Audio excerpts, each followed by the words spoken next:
This is Melissa, and it is the 27th of October, 2024. I wanted to mention, well, first of all, that I hope you're all doing okay, hanging in there, taking it easy when you have a chance, enjoying life from time to time.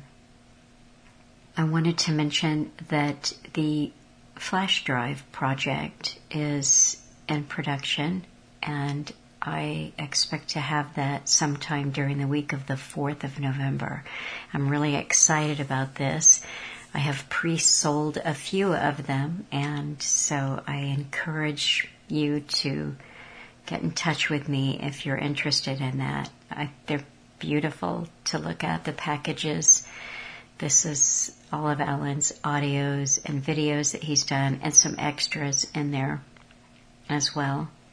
And instead of being on 65 discs, they're on 7 flash drives.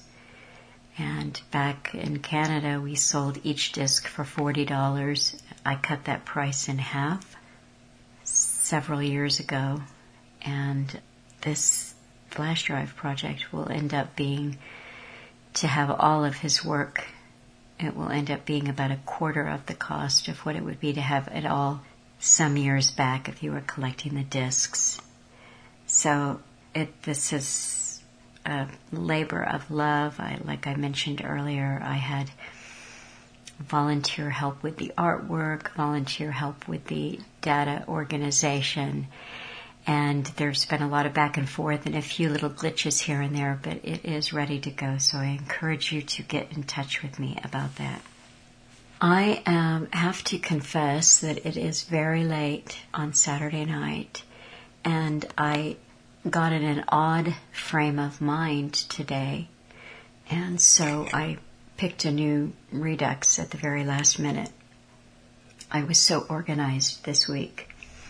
I got ready for the book club discussion, which was actually this afternoon, Saturday afternoon. And there was something about that discussion combined with my own personal life as it unfolded today that just made me decide to pick a new talk. The conversation that we had, I had to address a section of the chapter that dealt with closing in on Japan. And part of closing in on Japan was delivering the atomic bomb, the parts for that were to be dropped on Hiroshima. And the ship that left its top secret payload on the island where it was supposed to be and then was struck by a torpedo on the way back. And if you've seen the movie Jaws, then you've seen Robert Shaw, the actor, do this great scene where he described being in the water and having his mates shriek, the horror of listening to someone being eaten alive by a shark. But I really got into looking at that for this book club, as well as a lot of different things around the atomic bombs. And so I discovered that as I was discussing this with the group, I was almost on the verge of tears. It was so upsetting to me to put myself to the very best of my ability in that place at that time. War is horrible. So if you ever engage in an exercise of trying to understand what it might be like, I think it's probably impossible, but it is certainly easy to understand why soldiers suffer from post-traumatic stress and what they used to call shell shock. I had my aunt over for an early supper. In other words, it was an atypical day because I usually work very hard on Saturday on the Redux and had already organized the articles that I thought might be interesting for the talk I had chosen. And I'll get back to that one because it was a good talk.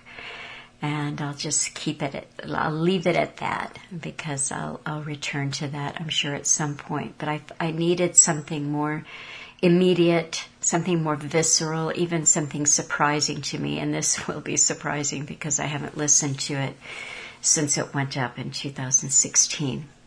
The talk is a severe study of Pandora's dreams may preserve sanity from Cabal's schemes, Part 5. And I remembered, this is from July 31st, 2016, and those longtime listeners will know that Alan had a very serious illness in April of that year. And I remember when he titled Part 1 of this, and he asked me, it's not like he was asking me every week for input on his poem, but I remember him saying, do you like the word severe? Do you think I should pick a different word? So I went over to his desk, I looked at it. A severe study of Pandora's dreams may preserve sanity from Cabal's schemes. And I said, well, let's look at the word severe. Let's get some definitions for it. And it could be strict or disciplined or rigorous or exacting or something maybe even that is painful or causes discomfort or is arduous. So we're looking at all these different definitions, and I said, yes, I like, in the context of this talk, I like that. A severe might be the need that we have to be disciplined in our studies, strict with ourselves in where we put our time and attention, etc. So this atypical day, I had my aunt over for an early supper, and I just mentioned that I had looked at some documentaries of the sinking, the torpedoing of the USS Indianapolis. And my aunt said, oh, well, and she started talking about something with my uncle, her husband, and I might have known about that. I said, well, it's a very famous episode in the war. But before I even described this, she started telling a story about my uncle and where he was. He was a gunner in the Air Force. So, that's a pretty scary job. You're riding behind the pilot and, shooting people or planes or, you're a gunner. And he was stationed in North Africa and then later in Sicily. And so having just covered this in the chapter, I said, we read that the North Americans, the Americans landed in Morocco, and then the English landed at a couple of points in Algiers. And she said, yeah, he came in from Morocco. And then she started telling a story about some explosion that had happened in the harbor where he was, in a place where he was stationed in Bari in Italy, and how it had been such a big explosion it had thrown him from off his bed. They were garrisoned or barracked there in a hotel.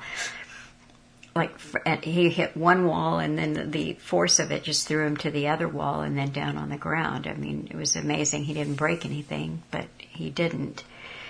And she said, I think it was something like somebody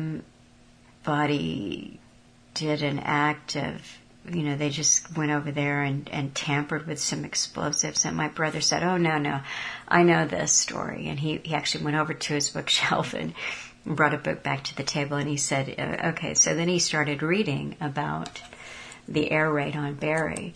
And then my aunt's going, oh, yeah, I think I might have mixed up another story that he was telling me about a different time that they were near something that exploded. But anyway, I won't get into the air raid on Bari. You can look that up. I'll supply a link if you want. But anyway, that was it. We were talking war stories, or Betty was telling my uncle's war stories. And I talked a little bit about the USS Indianapolis, and of course my brother knew all about that, so he launched in, and that was our cheerful supper time. And then I went for a walk with my brother, and I basically just stalling because there was something nagging at the back of my head that I didn't want to go that direction on the Redux, that there was something perhaps, I don't know, just different that I needed to say. I want to just mention really quickly a couple of stories that and other things that have come to my attention this week. I saw this one from earlier in the week, and I wasn't going to use it, but then when I realized I was changing talks of Alan's, and he mentioned immigration, illegal immigration and flooding in of countries from peoples from other countries and the troubles that started. The EU is waking up to the same immigration catastrophe as Britain, and this is from the Telegraph. Why is it, people sometimes ask, that Britain struggles to deport illegal immigrants and foreign criminals when European countries appear to have no difficulty in doing so? The answer is simple. For Britain is, in fact, not alone. All European countries face the same problem because all European countries share similar geography and the same legal and political constraints. Just look at the numbers in 2015 when the problem was known as the migration crisis. More than 1 million people crossed the Mediterranean to reach Europe. More than 800,000 traveled by sea from Turkey to Greece and on to other countries. But while politicians and commentators today talk less of a crisis, the statistics remain staggering. Last year, 157,000 people arrived illegally in Italy by boat. In France, 142,500 migrants claimed asylum, and the authorities held 47,000 in detention centers and overseas territories. In Germany, 329,000 migrants claimed asylum, and a further 124,000 were allowed to come because they were related to asylum seekers already there. The numbers in Germany are particularly startling.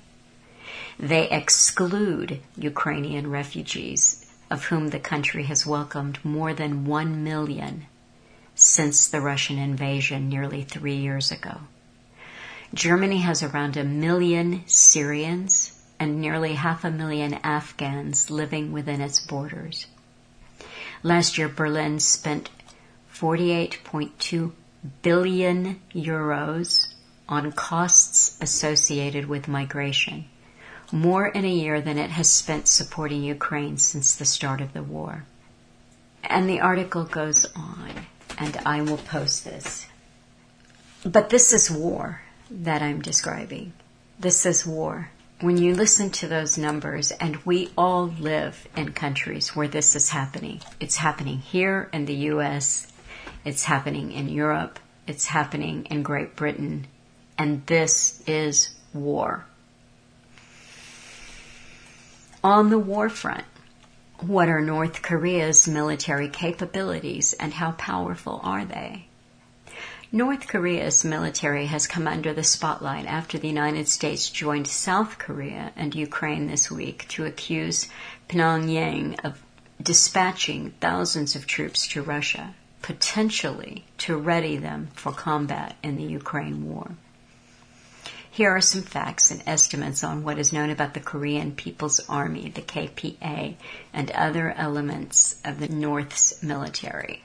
And they go on to tell you that it has 1.3 million active personnel, and it's one of the world's largest militaries, behind only far bigger countries such as China and the United States. And so it discusses all their other capabilities, and there's some pretty pictures. There's a military demonstration involving tank units. And there's another pretty picture of a fire assault drill with lots of smoke and blinding white light.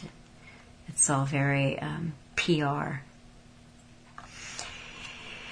In the Telegram site, I checked back over there in the evening just to see if I had all of the articles downloaded that Andrea so kindly gathers up while we talk, which is very helpful. And someone had posted some documents. I'd seen one of them before, but not the other. And I'm going to post them again because one of them is it's a CIA document that was approved for release in 2003, but the date on it is April 24, 1984. And it's talking about scalar weaponry and Soviet weaponization. And another one that was posted over there is from 2003, and I'm not sure what branch of the military, Air Force it looks like. So this is an Air Force document entitled Directed Energy Weapons on the Battlefield, A New Vision for 2025. And another one that was posted there is from 2018 from Defense One. The U.S. military is making lasers that create voices out of thin air. This article is from 2018, and it said, within 3 years, the Pentagon's non-lethal weapons lab hopes to have a direct energy weapon that can produce an effect like a haunted walkie-talkie or the biblical burning bush.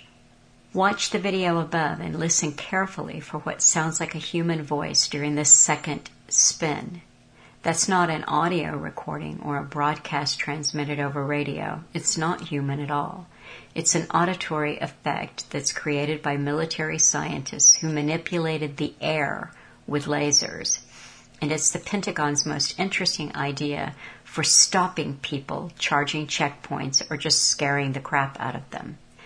The U.S. military's Joint Non-Lethal Weapons Program, or JNLWD, is inching closer to a weapon that alters atoms to literally create words from thin air. It's called the laser-induced plasma effect, and fingers crossed.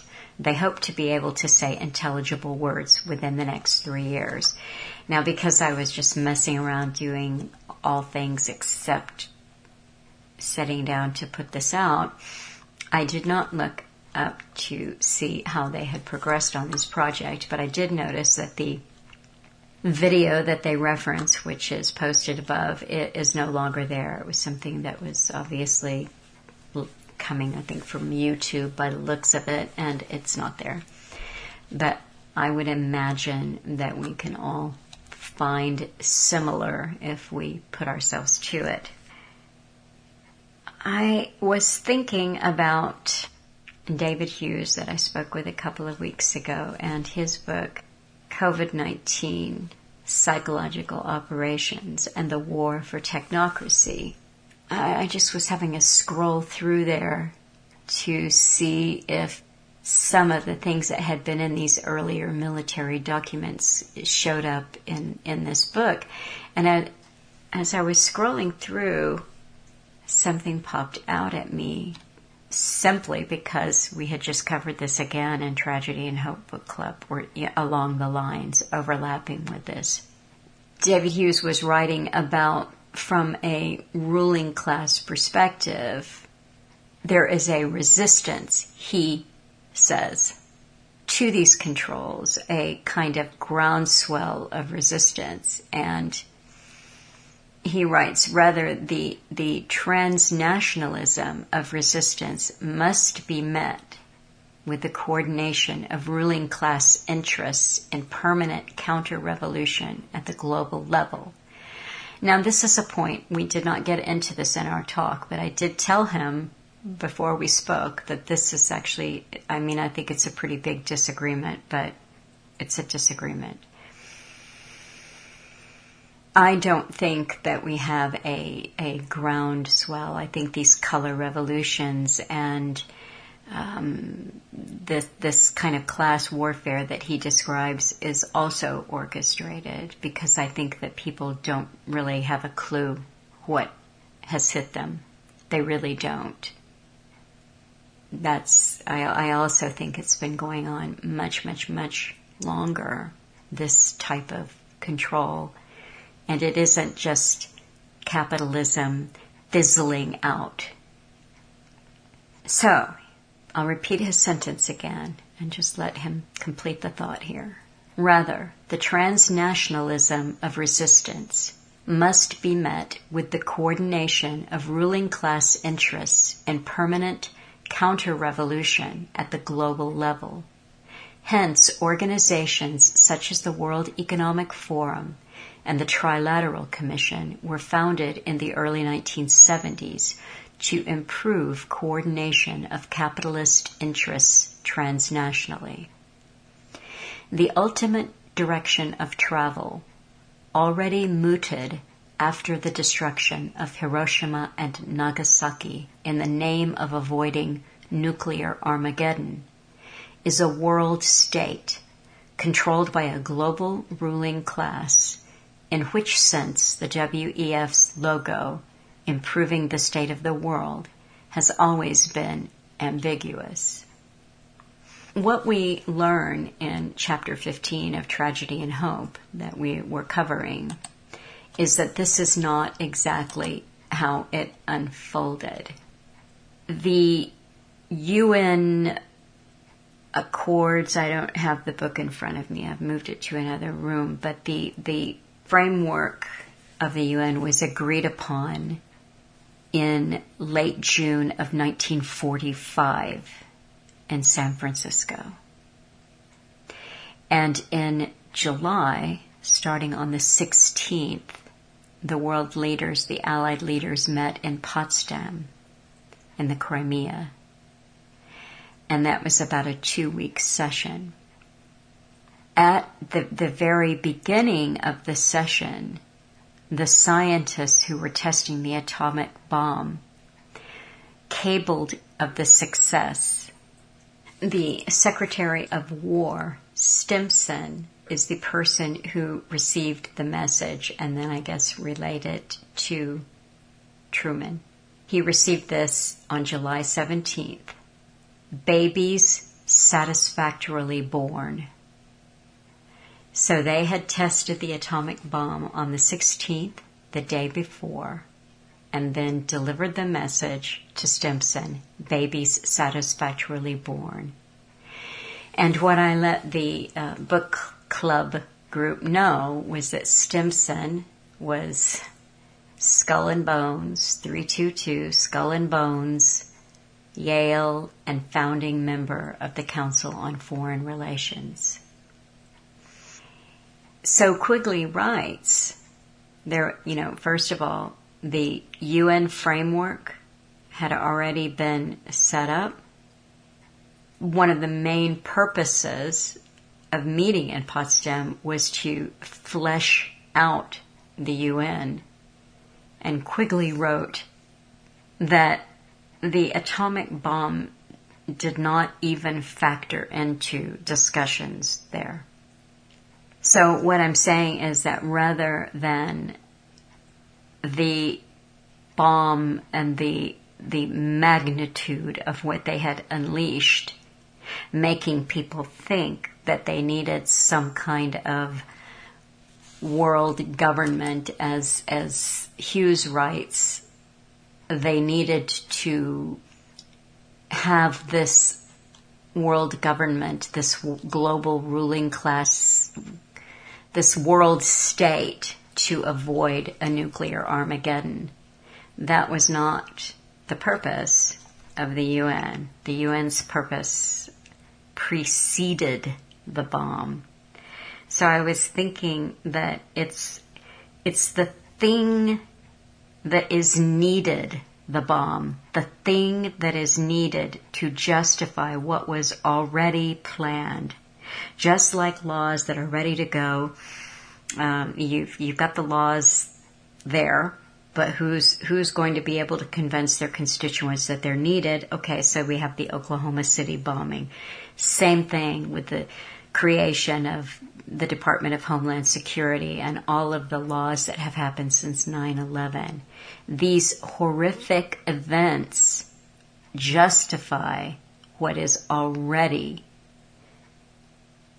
prepared for us. In Alan's Cutting Through books, in the first volume on page 44, he is writing about the flag of East Germany. And he said, until recently, this was the flag of communist Eastern Germany. Obviously Masonic, yet once more, there's no news or show that ever commented on it. The reason, of course, was that, like everything else, the Cold War was not a war between nations or ideologies, but a war of nations on the minds of their own people. We are controlled by fear. We are taxed heavily and accept it because we need defense. 4 is the number of masonry, according to Pike. A 4-sided fence is a cage. D, the fence, cages us in. D is the 4th letter of the alpha, first bet, Chaldean to Greek, beta, or second. All mystery religions expect initiates to consider the spoken word and not get caught in the spell of spelling. But the key thing for me tonight in speaking is that the Cold War or any other war is not a war between nations or ideologies, but a war of nations on the minds of their own peoples. Propaganda is intense. And that was one of the things I really think that made such a close examination of the events around the atomic bomb and the torpedoing of the USS Indianapolis so difficult for me. There's just any war that you look at can reduce you to weeping. I know that.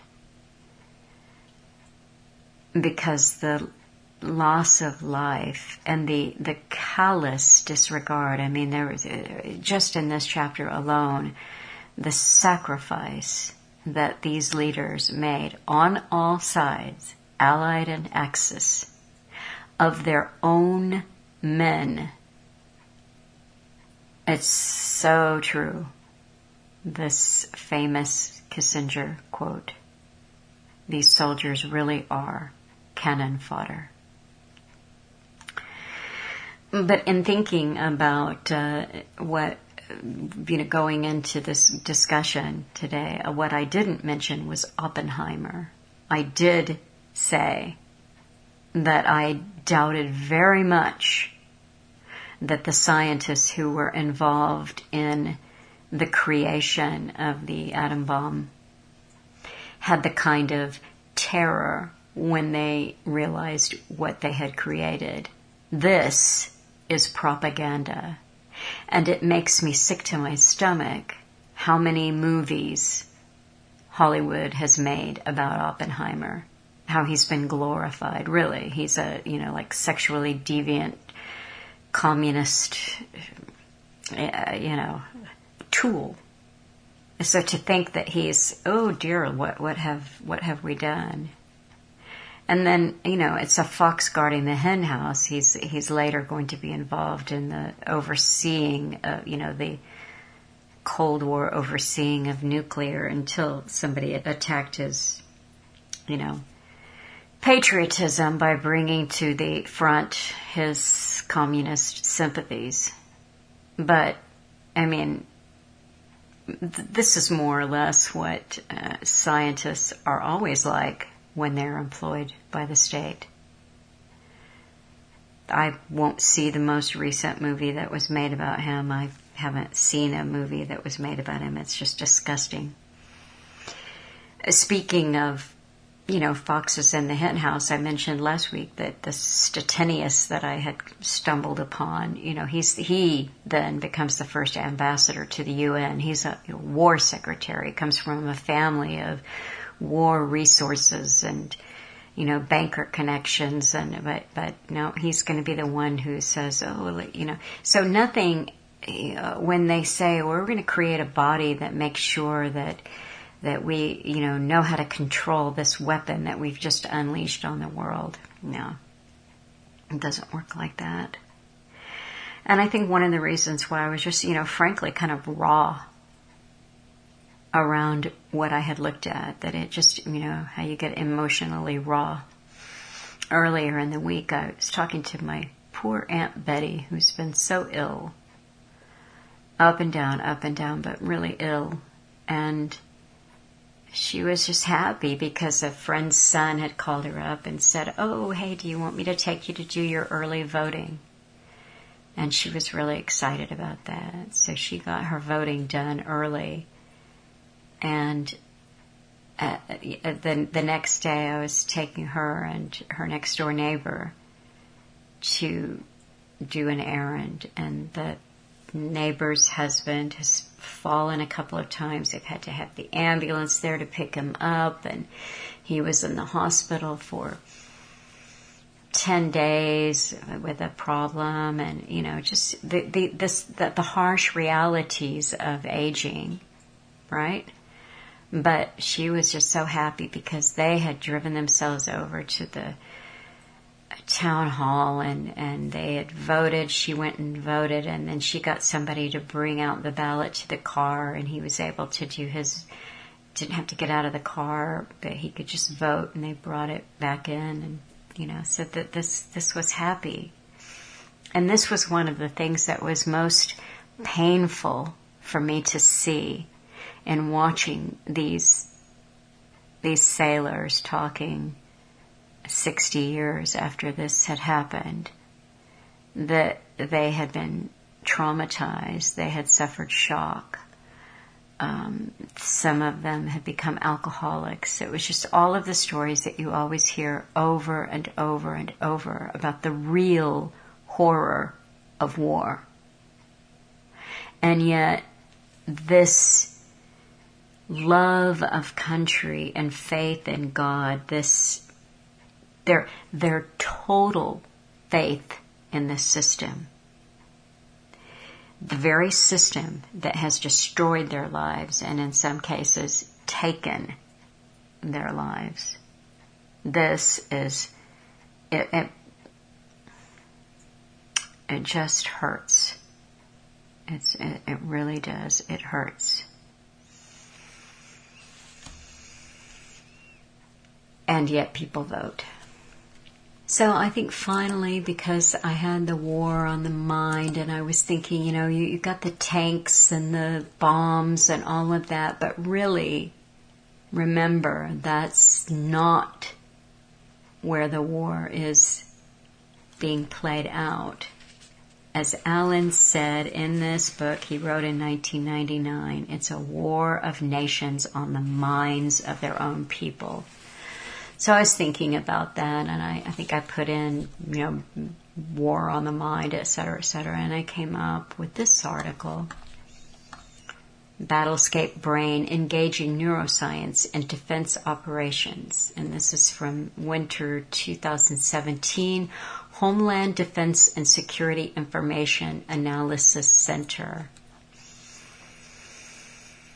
I want you to listen really carefully I'll just read a few paragraphs and then I'll post this for you, but listen very carefully.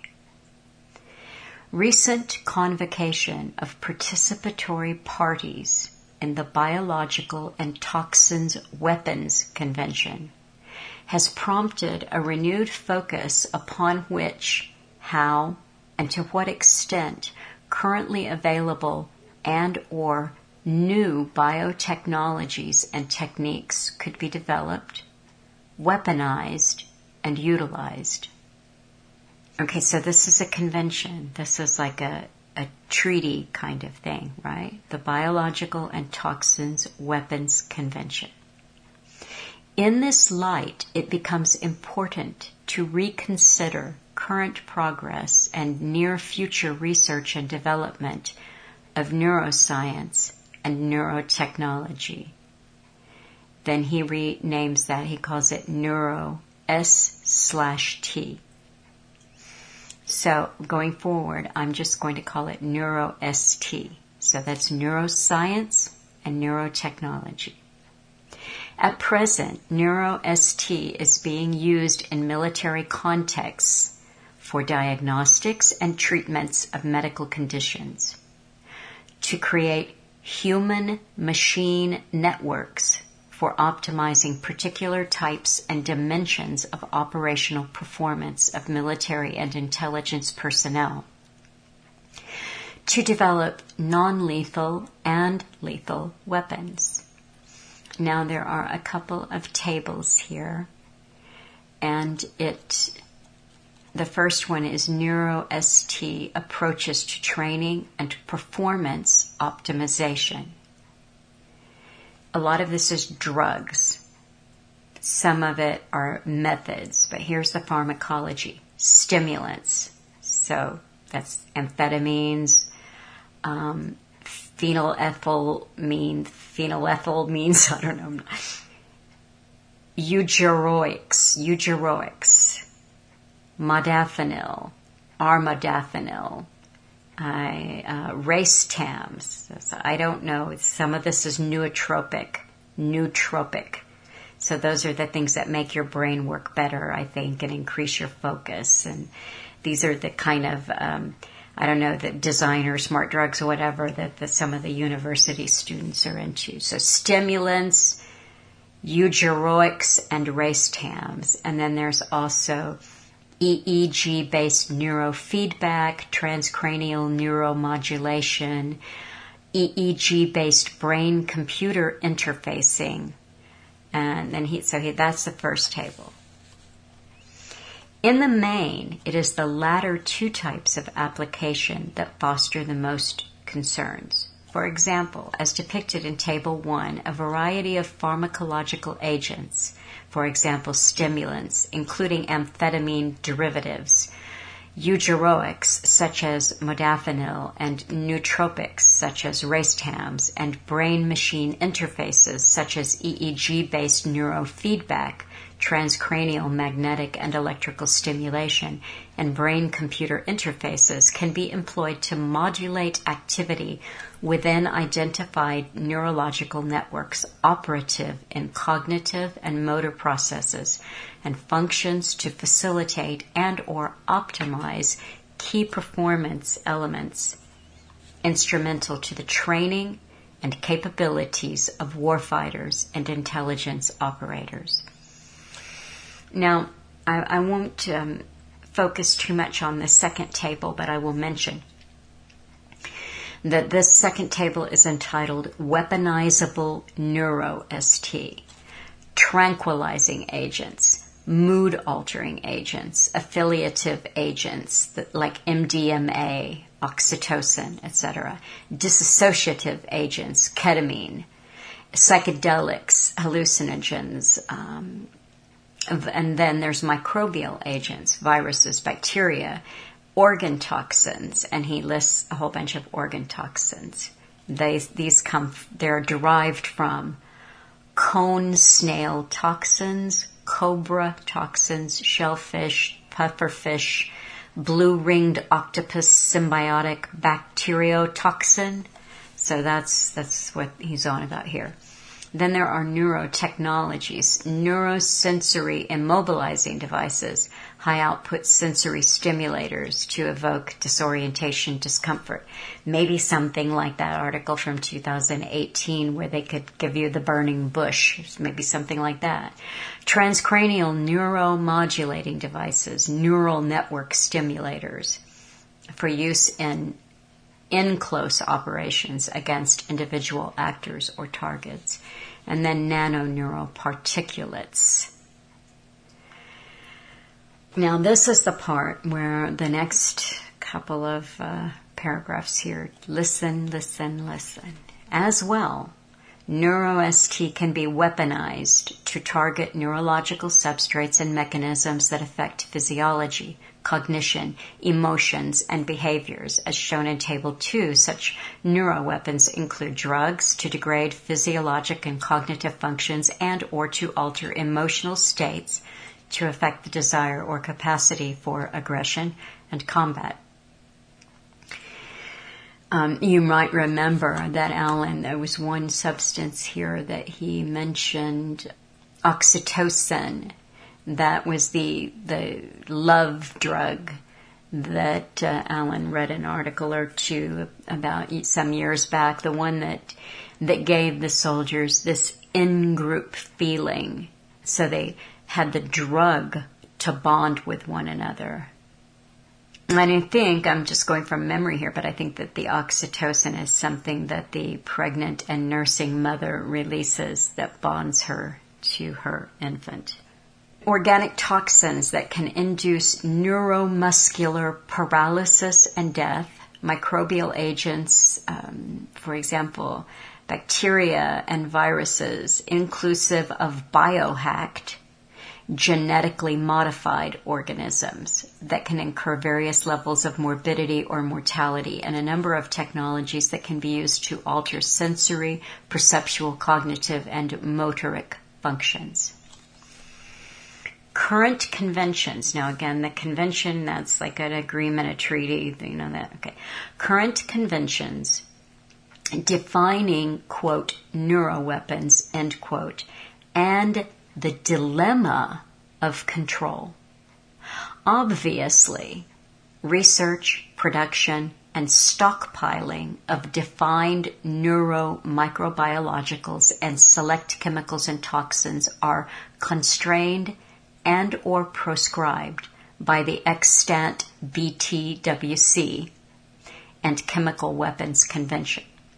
However, other neurobiological substances, for example, pharmaceutical formulations of neurotropic drugs, organic neurotoxins and bioregulators, and neurotechnologies, for example, neuromodulatory devices, developed and utilized as medical products, might not.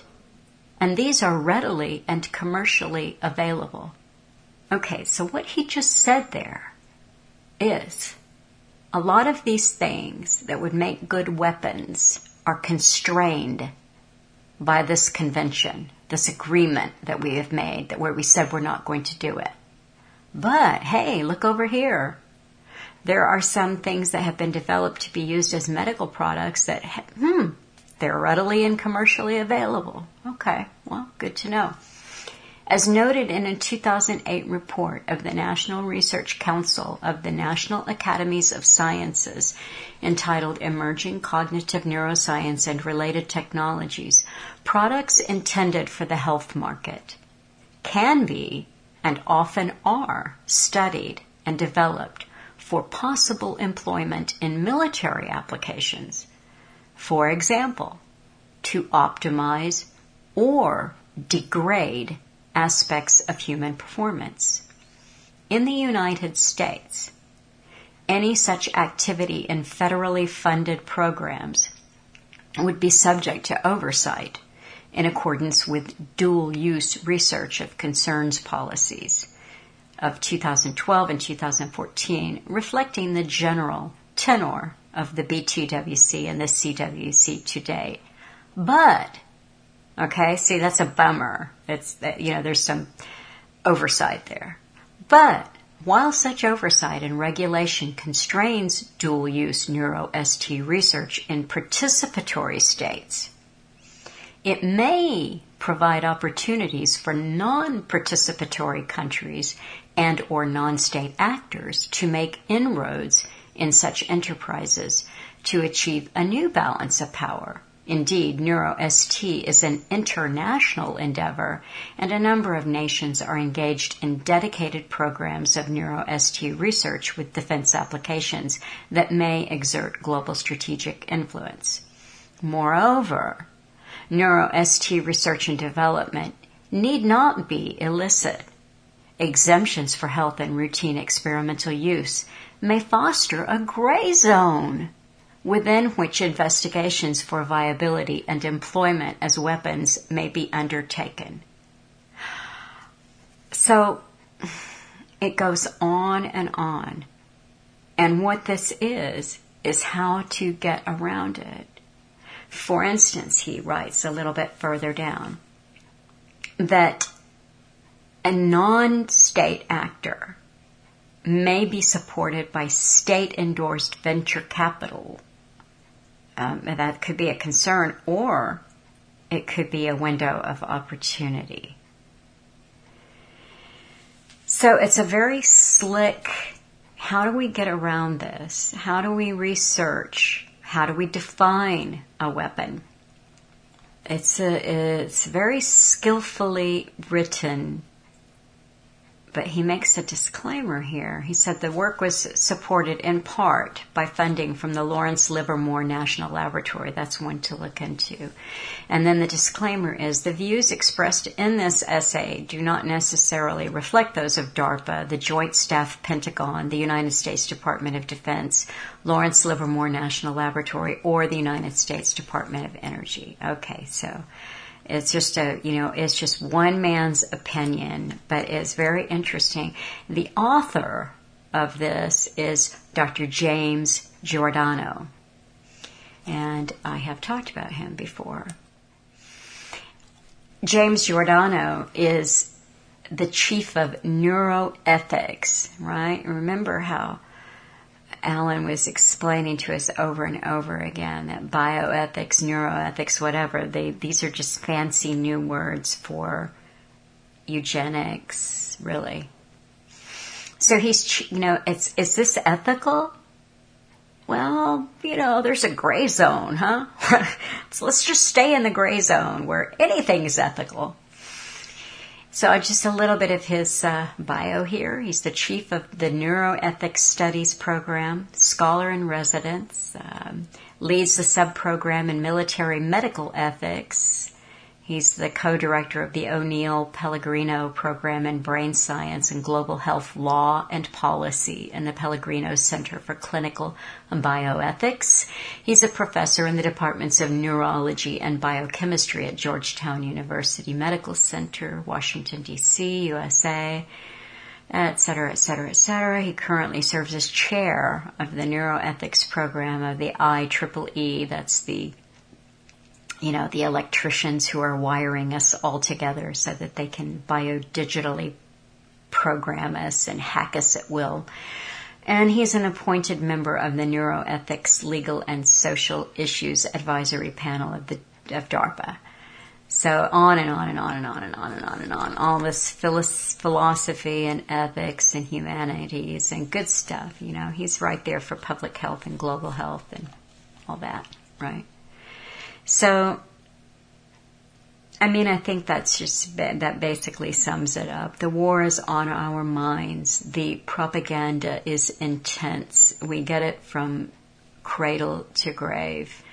But Iran has gone to the fox and the hen house. They're telling the UN that this attack from Israel must not go unanswered.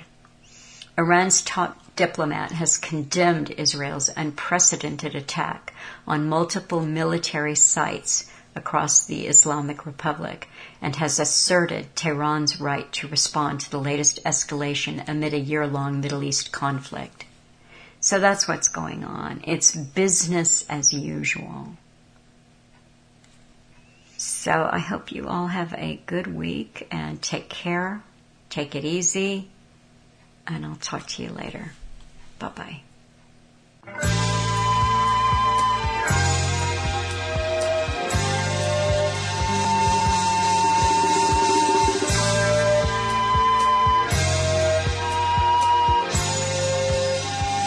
Hi folks, I'm Alan Watt and this is Cutting Through the Matrix on July the 31st, 2016. Those who've followed me for a long time know perfectly well that I really don't think much of politics at all. And I've always really thought the same since I was a small child. Because just watching what happens and what's promised, it never materializes what's promised. And debt always gets worse and worse, and the same establishment is always in control.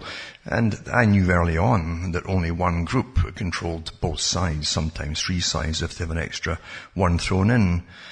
It's quite amazing to me how the understanding of humanity, again, our psychology, is so perfectly well understood. Remember, primitive aspects, again, really run our lives and how we think things should be, etc. And I mean primitive, basic things.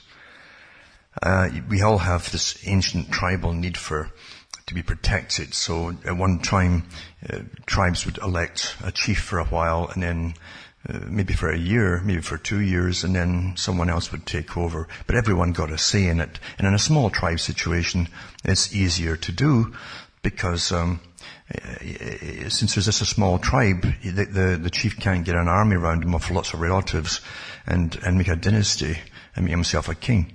So that's where it can actually work. Real democracy works on a small basis, basically. And we have that need still, regardless of the size of the culture, nation, or tribe we live in. And it's completely still used. The same techniques are used as though you were still a small tribe. Women want to be promised safety, peace, security, and so on, so they can bring up children. At least that's how it used to be. And so they'll vote for the party that promises them all these things. The socialist type system, which promises them all these things basically. And so that's catered for by the one elite that rules both sides. And it's no skin off their nose, as you might say, because the elite don't pay for anything at all. You pay for everything, regardless of what side you think is in power at the time. So it's just your tax money, excess tax money. And when you really look up the amount of tax money that governments rake in, of all the different kinds of taxes that they have, but you're on everything. Every item you purchase has taxes and hidden taxes and so on, blah, blah, blah. It's just astonishing. And yet they're always broke, they claim, eh? And yet they always have money when wars break out and so on. Because again, the elite have their stashes here and there of your tax money put by for projects. The elite love to have projects ongoing all the time across the world. And so they have projects where they can take over more land, more resources for the factories and all the different institutions of systems of government which they own, you see. And it's owned. Governments are owned. And everything's written, they make sure that everything's written into treaties and charters and so on as they bind the whole world together in what they call a legal fashion. And what is a legality anyway? It's just someone signing down you and everything in your nation and all the property down in some kind of treaty or other without your consent, you see.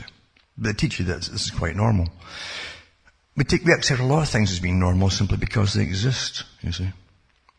So, the future is always planned by one elite, you see, who control finances and resources and all of these things. So all governments are owned by them, since governments must go to them to borrow money every year, even though they've got all this tax money coming in. So, I mean, the biggest business on the planet is simply all of you. Collectively, you are the business. You are the business, you see. You're the product too.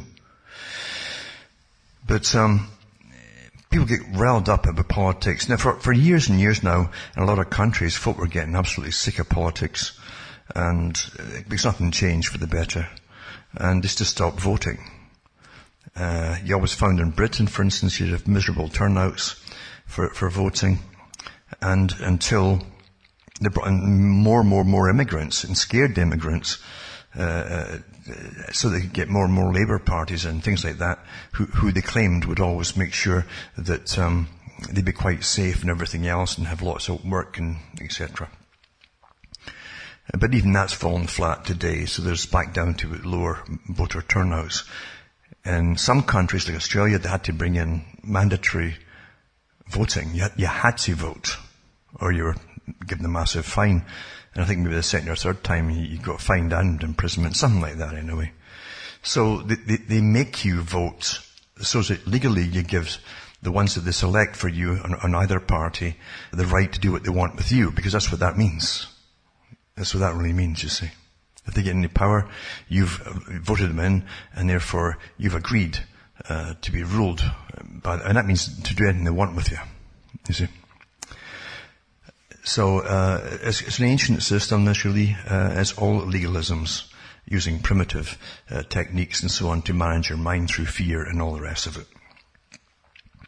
When you really look at it, though, in the States, I've always said this, because the States has more money, more tax base, they can put on a much better show as election time for the public.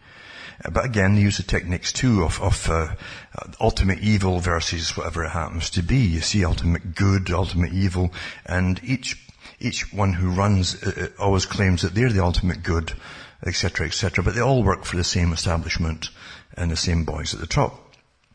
But it's a better show to make sure that more folk get all heated up over arguments and so on, and actually will go and vote, you see. So, because again, as I say, I've never seen anything that they think they're voting for ever really materialize. If anything does, it's like neat throwing them a little extra candy sort of thing to munch on for a little while.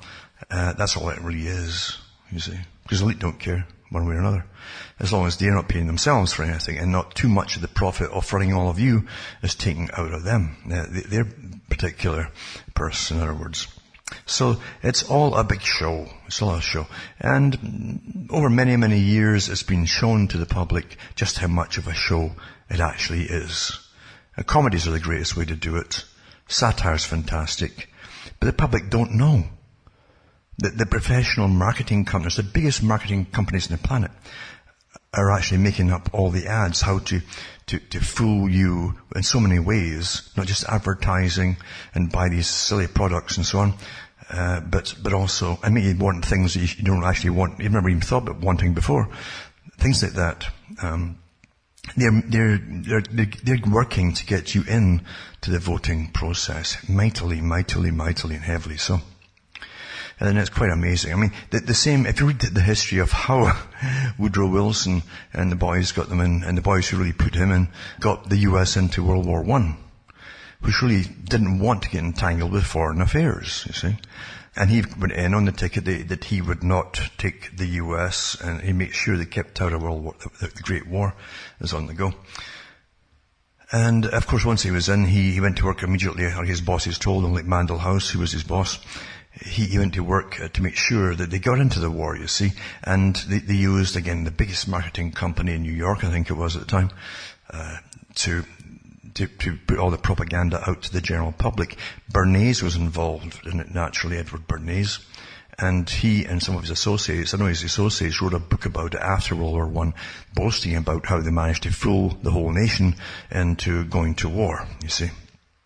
Because a lot of Bernays' friends and clients ran the military-industrial complex. That was the uniforms, the weapons, and all that kind of stuff, all stock, gunpowder, you name it, everything that was necessary for a big war. And they made a fortune out of it. And of course, the idiots, the ordinary folk, we're all idiots, you see, go off and do all the fighting for them. And you pay your little tin medals if you survive. And that makes it all better, you see. Now, years ago, I saw the repeat of an old movie about a psychopath, really, but a very good portrayal of a likable psychopath, because they generally are very likable, the ones who go into politics from nothing, and they can charm anybody at all with their ability to hypnotize anyone who comes in to ask for something or complain or whatever. They can hypnotize the people so instantly almost. They actually scan you. They can scan you, really. A psychopath scans you. And what they do is they know your weaknesses and so on. They know how to make you happy and what to say to you and what to tell you to make you happy and so on and so on. But they mean none of it, actually. And once you're out the door, it's as though you never existed, as far as they're concerned. But they do climb the ladder, and they can be awfully good at strategy. It's automatic with them to be involved in strategy of how to climb in business, politics, or anything. And how to basically, remove all those who are in competition with them on their way up. And there's no holds barred with them. There's nothing too dirty for them to do. They'll do it. Or they get others to do it for them. It's even better, because that's what psychopaths generally do. Anyway, The movie was called A Face in the Crowd. And it was, I think it was Andy Griffith that was in it. But it's interesting, it cropped up again. I think I've spoken about it before, but it cropped up again. This article here by John Whitehead. And it starts off, it says, "Stop drinking the Kool-Aid, America. Political fiction in an age of televised lies." It doesn't matter. The folk never learn, unfortunately. But it says, this is the 26th of July 2016. And this is what was from The Face in the Crowd. A Face in the Crowd, 1957. "We've got to face it. Politics have entered a new stage, the television stage. Instead of long-winded public debates, the people want capsule slogans like 'time for a change.' Who have you heard that, before?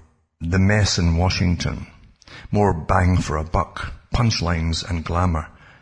You see, and on it goes. And it's true, there's a whole diatribe that the character goes into in the movie about what is going to work. And all he was doing then, and the guys who wrote the script and so on, all that was happening then was the relatives and different people in Hollywood knew relatives again in the big marketing corporations. And they knew the strategies that were getting used and had been used for a long time prior to 1957, and they're still being used today. It's all sensationalism, slogans and so on. Lenin said it long before. He said, "We shall win by slogans," meaning conquering the world too. Little short slogans. And it comes down until you're an anti-something, or you're this or you're that, you're a hater, you're something. If you disagree with some policy that's going on, and they'll just slam you with something, and that they've already trained the public is by Pavlovian responses to cow away. Oh my God, and it works awfully well, doesn't it? So this is the way of controlling the mind, controlling the mouth, and controlling thought, basically. You see. So there you are. Time for a change. The mess in Washington. More bang for a buck. And punchlines and glamour. That's what the public want. And isn't it ever? The folk have no idea of the money that's spent not just on the big marketing corporations, but also the massive amounts of money that's dished out to TV and radio owners generally to push for this party or that party or whoever and so on. Big, big, big bucks. And they use nothing but sensationalism to get the folk to follow them. You see, it works awfully well. It really does. How many times have you heard, "I promise," at election time? I promise. Huh? Where is it written anywhere that if you say "I promise" to the general public that you must go through with it? Where? Or else what? The only duty you have is to vote them in, and once they're in, they can do whatever they want, which of course they actually don't. They only do what they're told, but not by you. It says it's a heavily scripted, tightly choreographed, star-studied, ratings-driven, mass-marketed, costly exercise in how to sell a product. In this case, a presidential candidate to dazzled consumers who will choose image over substance almost every time. This year's presidential election, much like every other election in recent years, is what historian Daniel Burstyn referred to as a pseudo-event. Manufactured, contrived, confected, and devoid of any intrinsic value, save the value of being advertised. Because they tell you nothing, really. It's the end result of a culture that's moving away from substance towards sensationalism in an era of mass media. Well, that's it's been going on for an awful long time. Noam Chomsky already observed, it's important to bear in mind that political campaigns are designed by the same people who sell toothpaste and cars. That's what I've already said, basically. And give you movies too. That's all fantasy, remember. In other words, we're being sold a carefully crafted product by a moneyed elite who are masters in the art of making the public believe that they need exactly what is being sold to them. Whether it's the latest high-tech gadget, the hottest toy, or the most charismatic politician. Tune to a political convention and you'll find yourself being sucked into an alternate reality so glossy, star-studded, emotionally charged and entertaining as to make you forget that you live in a police state. The elaborate stage show, the costumes, the actors, and don't they ever, eh? The US, I mean, this is what I hear because I don't have a TV to watch, you see. I haven't watched it for years and years and years, and I won't do it either. But I know that they all bring on the boob babes that are on TV and are known. Anybody who's known to the general public, at least visually, and they've got all the accoutrements, for news and so on that they demand today, because that's what you've been given by the ones who control your minds. They bring them on, and you all fall for it. It's just astonishing. It says they bring on the costumes, the actors, the screenplay, the lighting, the music, the drama, all carefully calibrated to appeal to the public's need for bread and circuses, diversion and entertainment, and pomp and circumstance. Politics is a reality show. America's favourite form of entertainment, is it ever, eh? Dominated by money and profit, imagery and spin, hype and personality, and guaranteed to ensure that nothing in the way of real truth reaches the populace. After all, who cares about police shootings, drone killings, SWAT team raids, asset forfeiture schemes, private prisons, school-to-prison pipelines, over-criminalization, censorship, or any of the other evils that plague our nation when you can listen to the croonings of Paul Simon, because they play his stuff, along with, I guess this has been on with one of the candidates or whatever, along with Sarah Silverman, and get misty-eyed over the First Lady's vision of progress in America. But make no mistake, Americans only think they're choosing the next president. In truth, however, they're engaging in the illusion of participation, culminating in the reassurance ritual of voting. It's just another blue pill, a manufactured reality conjured up by the Matrix in order to keep the populace compliant and convinced that their vote counts, and that they still have some influence over the political process. So, it says the nation is drowning in debt, crippled by a slowing economy, overrun by militarized police, swarming with surveillance, besieged by endless wars, and a military-industrial complex intent on starting new wars, and riddled with corrupt politicians at every level of government. All the while we are arguing over which corporate puppet will be given the honor of stealing our money, invading our privacy, abusing our trust, undermining our freedoms, and shackling us with debt and misery for years to come. Nothing taking place on election day will alleviate the suffering of the American people. The government, as we have come to know it, corrupt, bloated, and controlled by big money corporations, lobbyists, and special interest groups, will remain unchanged. And we, the people, overtaxed, overpoliced, overburdened by big government, underrepresented by those who should speak for us, and blissfully ignorant of the prison walls closing in on us, will continue to trudge along a path of misery. With roughly 22 lobbyists per congressman, isn't that something, eh? Corporate greed will continue to call the shots in the nation's capital. It's actually the EU Parliament over there too, as well as 1,200, 1,200 lobbying groups housed around the Parliament building in Brussels. But here it's the States, with roughly 22 lobbyists per congressman. Corporate greed will continue to call the shots in the nation's capital, whereas elected representatives will grow richer and the people poorer.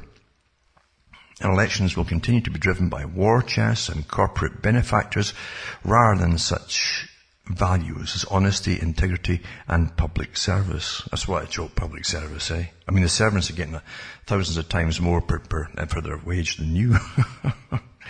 Just consider, it's estimated that more than $5 billion will be spent on the elections this year. Not a dime of that money will actually help the average American in their day-to-day struggles to just get by. And the military-industrial complex will continue to bleed us dry. Since 2001, Americans have spent $10.5 million every hour for numerous foreign military occupations. That's your tab, you see. Every hour, $10.5 million since 2001. including Iraq and Afghanistan. There's also the $2.2 million spent every hour on maintaining the US's nuclear stockpile, and the $35,000 spent every hour to produce and maintain a collection of Tomahawk missiles. And then there's the money that the government exports to other countries to support their arsenals at the cost of $1.61 million every hour for the American taxpayers. Then again, when faced with the grim, seemingly hopeless reality of the American police state, it's understandable why Americans might opt for escapism. Humankind cannot bear too much reality, T.S. Eliot once said. Perhaps that is one reason we are so drawn to the unreality of the American political experience. It is spectacle and fiction and farce all rolled up into one glossy dose of escapism. Frankly, escapism or not, Americans should be mad as hell. Many of our politicians live like kings, chauffeured around in limousines, flying in private jets and eating gourmet meals, all paid for by the American taxpayer. They're far removed from those they represent. Such a luxurious lifestyle makes it difficult to identify with the little guy. The roofers, plumbers, and blue-collar workers who live from paycheck to paycheck and keep the country running with their hard-earned dollars and the sweat at their brows.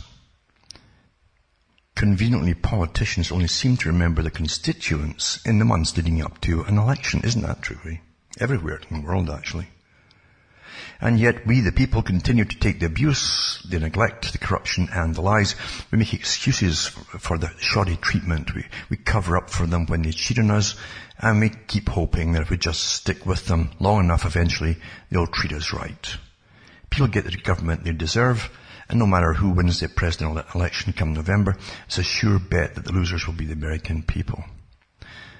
And as a political science professor, Gene Sharp notes in starker terms, dictators are not in the business of allowing elections that could remove them from their thrones. I've said that over and over for my whole life, I think. As I make clear in my book, Battlefield America, the war on the American people, the establishment, the shadow government, and its corporate partners that really run this show, pull the strings and dictate the policies no matter who occupies the Oval Office, are not going to allow anyone to take office who will unravel their power structures. Those who have attempted to do so in the past have been effectively put out of commission. So what's the solution to this blatant display of imperial elitism disguising itself as a populist exercise in representative government? Stop playing the game. Stop supporting the system. Stop defending the insanity. Just stop. Washington thrives on money, so stop giving them your money. Stop throwing your hard-earned dollars away on politicians and super PACs who view you as nothing more than a means to an end. There are countless worthy grassroots organizations and non-profits working in your community to address the real needs, like injustice, poverty, and homelessness. Actually, there's a whole racket there too. Most of the stuff out there is a racket, folks, as you well know. Unfortunately. So this author says support them and you'll see change you can really believe in. Well, yeah, right. Politicians depend on votes, so stop giving them your vote unless you have a proven track record of listening to their constituents. Or they have a track record, I guess. Abiding by their wishes and working hard to earn and keep their trust. Stop buying into the lie that your vote matters. Your vote doesn't elect a president, despite the fact there are 218 million eligible voters in this country, that's the US, only half of whom actually vote. Is the Electoral College made up of 538 individuals handpicked by the candidates, respective parties, that actually selects the next president. That's true too, isn't it? The only thing you're accomplishing by taking part in the reassurance ritual of voting is sustaining the illusion that we have a democratic republic. What we have is a dictatorship, or as political scientists Martin Gillens and Benjamin Page more accurately term it, we are suffering from an economic elite domination. A healthy representative government is hard work. It takes a citizenry that is informed about the issues, educated about how the government operates, and willing to make the sacrifices necessary to stay involved where that means forgoing Monday night football in order to attend a city council meeting, or risking arrest by picketing in front of a politician's office. Personally, I think we're way beyond all that. It takes a citizenry willing to do more than grouse and complain. We must act and act responsibly, keeping in mind that the duties of citizenship extend beyond the acts of voting. Well, you know what's wrong with the system. You know, those who run the money are totally corrupt. It's a big, giant trick. It's a con. And so on and so on and so on. You know the problems. So, you ain't going to get anybody in because you give them a little vote and you're going to tear up certain things and start anew in certain areas. This is not going to happen. It goes on to say here, most of all, it takes a citizenry that cares enough to get mad and active, as Howard Beale declares in the 1976 film Network. Where he says, I want you to get up right now, sit up, go to your windows, open them and stick your head out and yell, I'm as mad as hell and I'm not going to take this anymore. Things have got to change, but first you've got to get mad. You've got to say, I'm as mad as hell and I'm not going to take this anymore. Then we'll figure out what to do about the depression and inflation and the oil crisis. But first get up out of your chairs, open the window, stick your head out and yell and say it. In other words, right? So, it would take an awful lot to because the system is so corrupt. But you see, it was set up to be this way from the very beginning. I really think so. I really do think so. And Britain has always been that way too. You understand, people who go into politics, they'll make it quite known to their elite brothers, you see, that they're willing to do anything to fool the public, to get on themselves personally, to become the right honourable blah, blah, blah, whatever it happens to be. They want to be get up into a higher peer group, to be part of a higher peer group, and to be accepted and acknowledged, you know. And being respectable to them, it means, you're willing to completely lie to the general public on behalf of the elite and ask you to do so. You might get a knighthood down the road, you see. So, the US is very much the same, the way it was set up. Britain has the House of Parliament for elected politicians, and then they have their House of Lords. The US has their House as well. Then they have the Congress. Then they have the Senate as well. It's the same thing, really. You see. So everything's much the same. But if you think that you really have a say in anything, forget it. You don't even know what's going on most of the time, and they're not going to tell you. That's really what they refer to. They're going to tell you a lot of nonsense. There's a massive machine out there to churn out information or disinformation. Massive machine. And you'll get your legitimate ones, which are still it's big cons, and the ones that are supposedly fighting them, which are cons as well. So you really are living in an illusion, an absolute illusion. And they give you all the problems to consider, which have nothing to do with most things, actually. And the public, unfortunately, do, especially in the US, it's more easy to see in the US. They like a good show. They like the clowns. They like the boob babes from TV. And a lot of has-been singers, or whatever it happens to be. They like that kind of thing.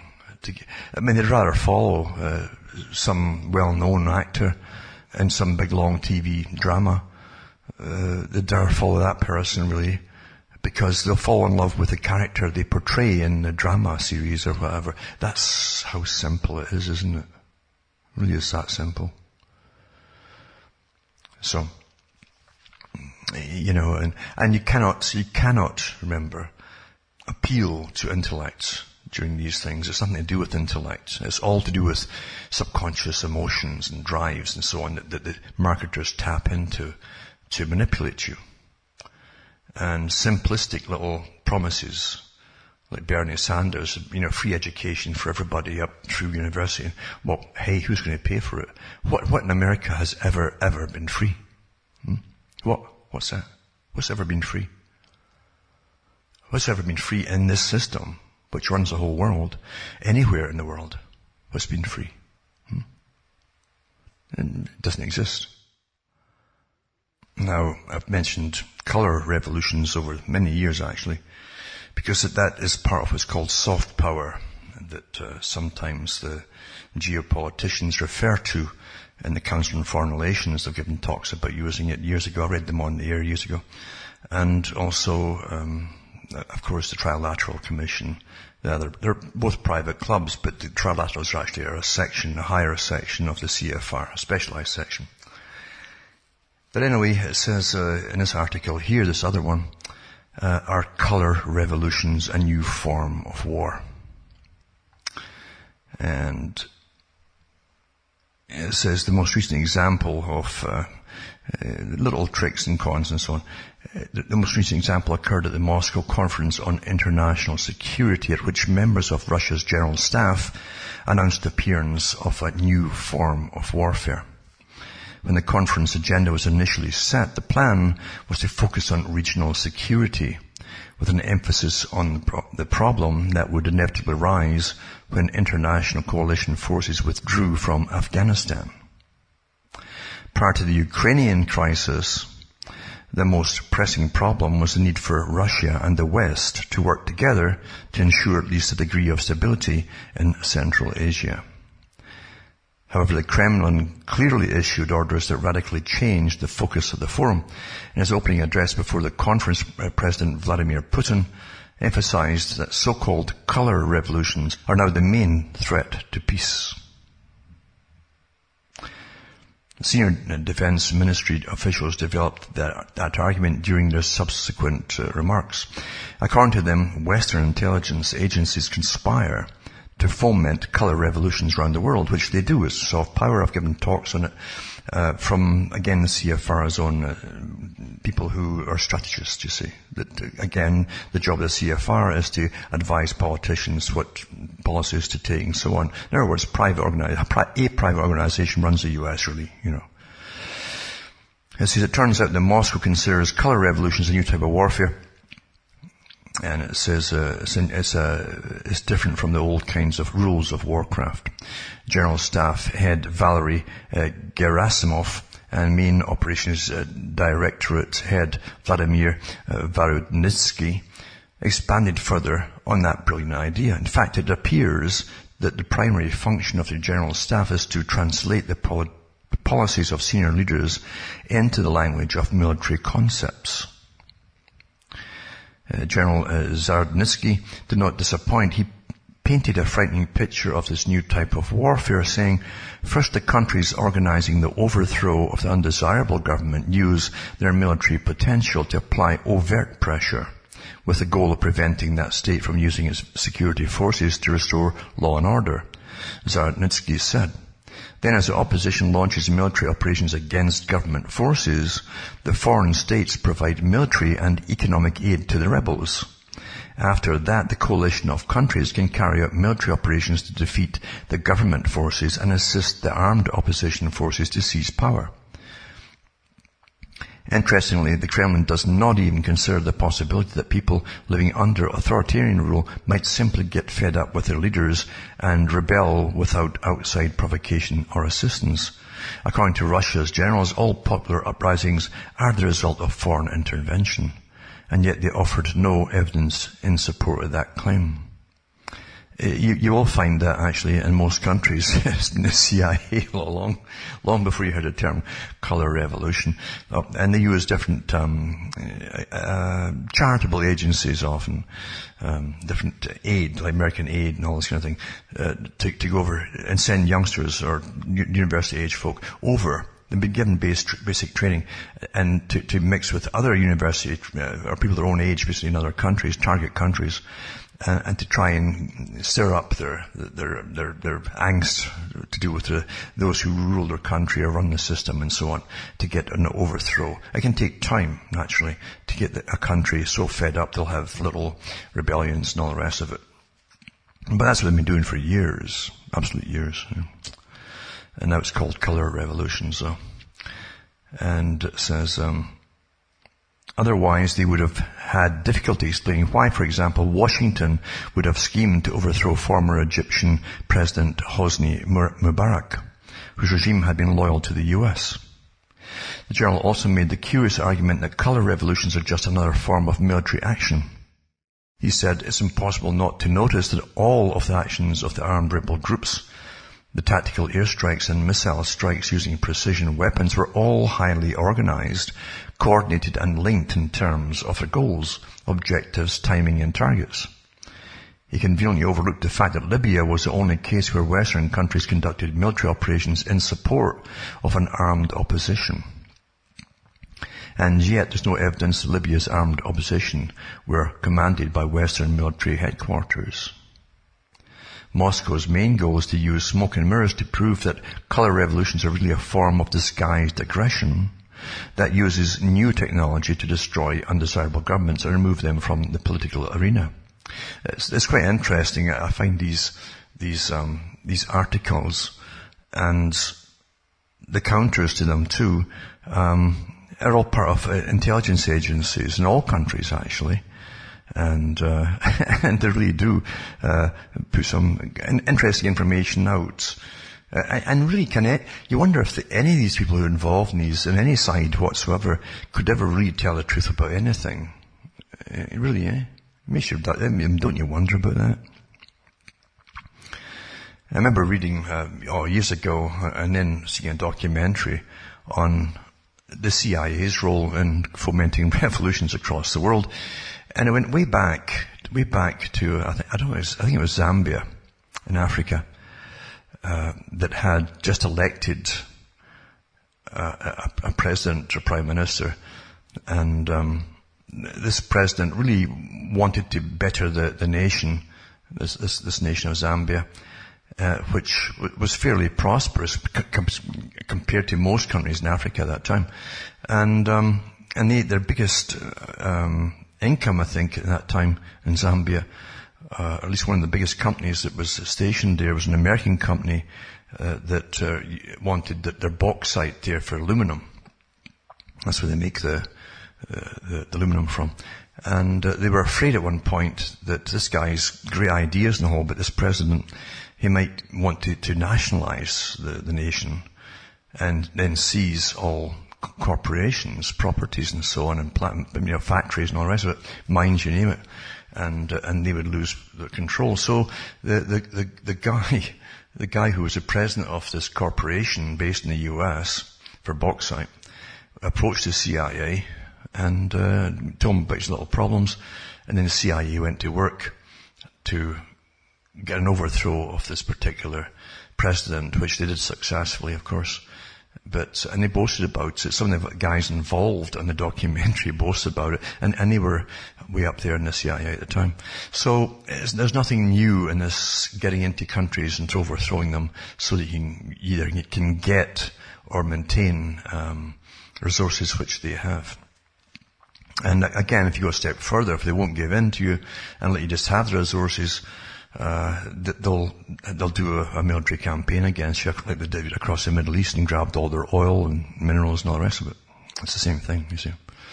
So there's soft power, and then there's the hard power, which is bloody, you see. It's quite amazing to me how, as I say, you'll never get just basic truth on any particular one article coming out. There's always a reason for it being out in the first place. But now I'm going to put up tonight too the Center for Strategic and International Studies. And it says it's an influential American think tank based in Washington, D.C. in the United States.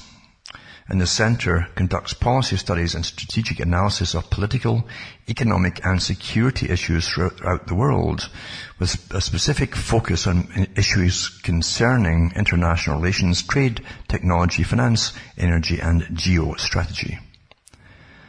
And it says, in the University of Pennsylvania's 2013 Global Go to Think Tanks reports, CSIS is ranked the number one think tank in the world for security and international affairs, and was also ranked as the fourth best overall think tank in the world. And so they basically are Washington's think tank. Again, a private thing, you see. But I've no doubt most of the members will belong to the Council on Foreign Relations.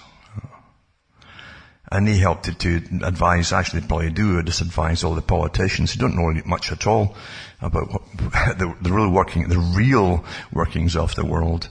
And this is how politicians are advised, by these particular kind of groups. And they go on to say that who their past speakers there who come in to speak there too. The United Nations is heavily involved. Ban Ki-moon, the National Security Advisor Tom Donilon was there too at one time. The Centre also conducts the CSIS Schaefer School of Dialogues, a series of discussions hosted by Bob Schaefer at CBS News, in addition to the Global Security Forum. And then they had keynote addresses by Defense Department officials, including the current Secretary of Defense, Chuck Hagel. That was back then, of course.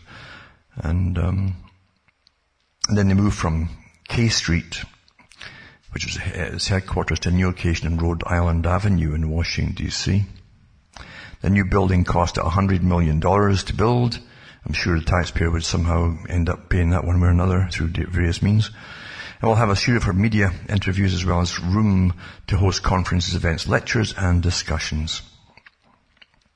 And the building is located in Washington, D.C.'s DuPont Circle neighborhood and will earn LEED Platinum certification. Ooh. Yep. So there you go. And then I also want to put up this one here. Institutes for Strategic Studies and Predictions. It's quite interesting. It says the Institute for Strategic Studies and Predictions is a division of experts at People's Friendship University of Russia, which delivers analytical studies on relevant issues in the area of international relations, Russia's foreign and domestic policies, economy and security. Their mission is to facilitate the consolidation of Russia's international position, create a positive image of the country abroad, promote socio-economic development of Russia through successful implementation of scientific research, expert support to public and local authorities as well as to the private sector, facilitation of dialogue between businesses and government, development of science, education and culture. And so you have a whole bunch of experts and so on involved in this one too, and it's basically Russian. Each study of the Institute is based on a comprehensive approach to task accomplishment, guarantees quantitative results adequate to the real needs of government and corporate sector. I'll put this one up tonight too to show you some other countries' techniques. You'll find all countries use the same techniques, by the way. If it works and it's efficient, it's definitely adopted by other countries, you see. So it's worthwhile reading other countries' ones as well. Don't think that anything that really works on the general public and can change the minds of the public anywhere in the world are not used by all your countries. Of course they are. Of course they are. There's no doubt about it. And I'm going to put up tonight too a PDF by basically the think tank in Russia to do with color revolutions and what they say about them. Russia and the color revolution. A Russian military view of a world destabilized by the US and the West. You see. It didn't have to be this way, you understand. When Russia supposedly fell, if they'd allowed, you understand, it wasn't a sudden thing as it was presented to the general public. They got one morning and says, let's just drop everything today and see what happens. Well, it didn't happen like that. That's what it's always been given to the public that way. And it didn't happen that way at all. The thing is, Russia was already ruled with a system inside of it, which again was awfully similar to the West. And I remember watching a documentary of how the simplistic story of what they said about how the US Treasury sent members over to suddenly implement democracy and the financial system of the West into Russia, like suddenly, right? And so it had all been pre-thought out by these people who were friends of Alan Greenspan and so on. They all worked together, sort of thing. They went over there, and the idea was that every nationalized system which they had in Russia, in other words, the taxpayers technically owned them all, would be privatized, like overnight. And they would give each citizen in Russia shares, little paper shares, in all these big national corporations. Well, of course, the corruption between the ones who were sent over to help them was already pre-planned. Most of the shares ended up in a few of the top mafia's hands in Russia. And they weren't Italian mafia, but they call them mafia. And eventually, and it was all this bickering and so on, and even internal warfare over which group was going to end up holding the power and holding all the resources of Russia. This little handful of people. Then Putin was going in eventually to try and restore that to an extent, and fix it, because it was just so blatant even to people in the rest of the world, that this handful basically of people end up owning all the resources of Russia through a con game, you see. Now, if they just left it that way in Russia till these guys ruled the country, there would be no problems with Russia today as far as the US would be concerned, you see. The elite of America wanted that to happen in Russia, for this group to be in power and own everything, much like they do in the States. So, unfortunately for them, as they Putin got in eventually and started imprisoning a lot of them, and that really annoyed a lot of them in the West. A long story too, but that's a very brief and really done sort of thing. So I'm putting up Russia and the Color Revolution, I say the PDF version. The world destabilized by the US and the West. And it's quite interesting. And it says the British strategist Liddell Hart stressed the need to understand rival views of grand strategy and military developments, or the other side of the hill. A range of Russian and Belarusian military and civil experts presented a very different view of global security and the forces behind it at the Russian Ministry of Defense's third Moscow Conference on International Security on May 2014. It's quite interesting, as I say, to see how other folk are analysing it in other countries. And then this other one is also from Russia, 2015, and it's to do with hybrid wars. Awfully good, and very detailed too. It's from the project of the Institute for Strategic Studies and Predictions, as I've mentioned already. But this is actually the PDF with the indirect adaptive approach to regime change across the world and so on. It's quite interesting for those that want to really read through stuff like that. Most folk don't. As I say, they're into hype and drama and personality cults, which are fostered by the Hollywood boys who run a good part of the US's entertainment industry. And but it's worth reading how different techniques are used on the public. And what's really amazing to me, you see, you really really cannot make a person wake up, sort of thing. Waking up is something they must start themselves. And I say, this is kind of wrong. What could it be that's causing it? And do the search for themselves. You can't just go in and wake people up. Because they've all been conditioned from birth to fall into the prearranged traps, the Pavlovian responses, when certain topics or words or whatever are mentioned, and they go right into it, you see. So even you can sit and educate them for years, and then you suddenly put them in front of a radio or a television, and they go straight back into the argument at the election time, because it's already conditioned into them. It seems so real. The tempers go up, the emotions go up, and they're designed in such a way as to draw you in, thinking you're all part of it, you see. And it works awfully well. So some of the chapters in this particular PDF is the Color Revolution Field Manual, notable Color Revolution practitioners. It gives you what is unconventional warfare, history and advantages, the rise of non-state actors and special forces. Unconventional warfare strategy. The 5 rings, that's quite a good one like that. It's kind of like the Lord of the Rings, eh? The indirect approach and the OODA loop, OODA loop. Network war and swarming. Chaos theory. The unconventional warfare field manual. Preparing for the unconventional war. Waging the unconventional war in Ukraine. And chapter conclusion. Then it goes on to chapter 4 with more breakdowns inside of it. Geopolitical relationships, the field manuals, shared strategies, side-by-side comparisons of, say, the 2 main powers that appear to the world. You know, that's how it appears to you. And so it's really quite long, actually, very long, actually, and you'll really understand it.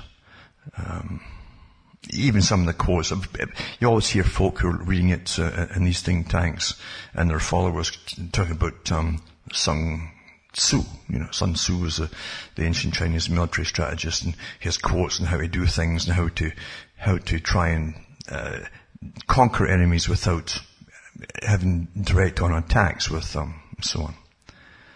But it says over 2,000 years ago, the ancient Chinese military strategist Sun Tzu realized that indirect warfare is one of the most efficient ways of fighting an enemy.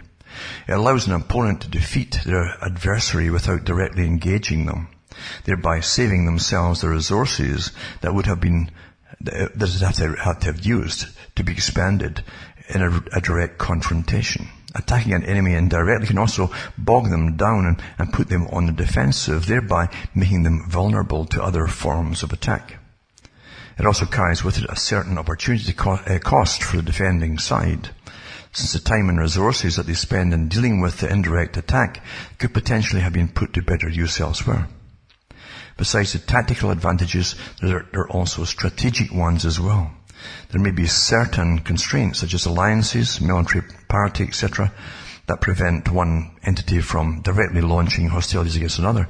In this case, indirect warfare is the only option to destabilize the other. So then into the current day of massive weapon like we have today, so-called weapons of mass destruction, and so on, and how this is getting more and more popular, this whole technique of indirect warfare. Now remember, these forms of indirect warfare are used in all the populations by their own governments as well. The propaganda wars are one. Never tell the general population the truth about anything is a maxim, basically. Never forget that. Never ever forget that. So you'll see techniques used supposedly on other powers or nations to stop them from becoming dominant. But remember too, that's also used in all of you, all the time. All the time. Really. And it works awfully, awfully well. Look at the mess of today's society. Look at the mess that people are in. I heard recently about all the accidents we're having with this ridiculous weaponized game with the pixel rates and so on are all tuned to alter the brain waves and yada yada yada. The Pokemon one, I think they call it, or something, I don't know what it's called. But anyway, it's very addictive. And 2 hikers who had walked off a cliff edge on a hike because they were staring at darn phones rather than what was ahead of them. So it really makes you wonder, eh? It really does make you wonder. I guess that's the ultimate game, eh? He promises to kill you at the end. But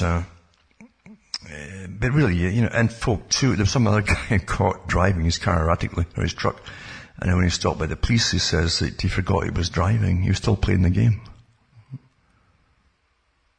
See, these things were developed, remember, even the earlier Pokemon series games were developed by the military-industrial complex. I mean, they even showed cartoons in Japan initially, and thousands of children had seizures just by watching this thing with the advanced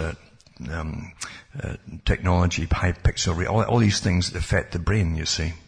In old TVs, it was literally the flicker rate, which the eye generally didn't see.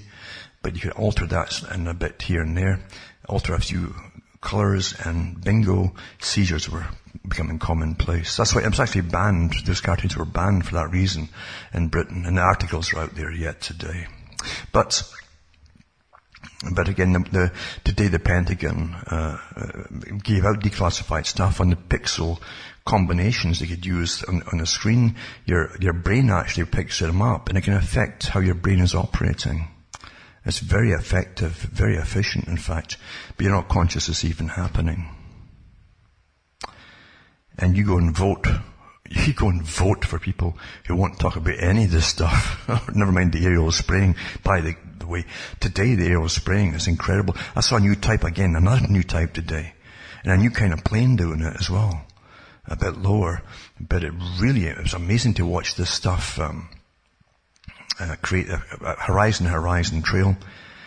They stayed there for at least 3 hours. I couldn't wait around anymore, but at least 3 hours, and it was still there, and it was merging awfully well in some parts with clouds on either side, which were also different, the very white type of chemtrails, side by side with the ultra pale blue ones, which trap the heat.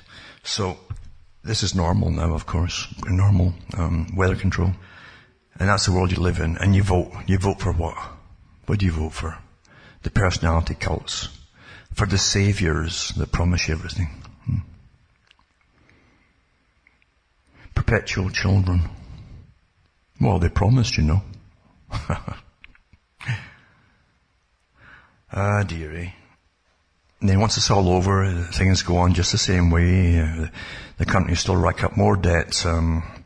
Those at the top continue to destroy what's left of your countries across the planet, and lots of wars and all the rest of it. Sad, isn't it? You know, you keep doing the same thing expecting a different result is classed as insanity. What does that tell you? Anyway, from Hamish, myself, Ontario, Canada, it's good night. May your God, your gods go with you.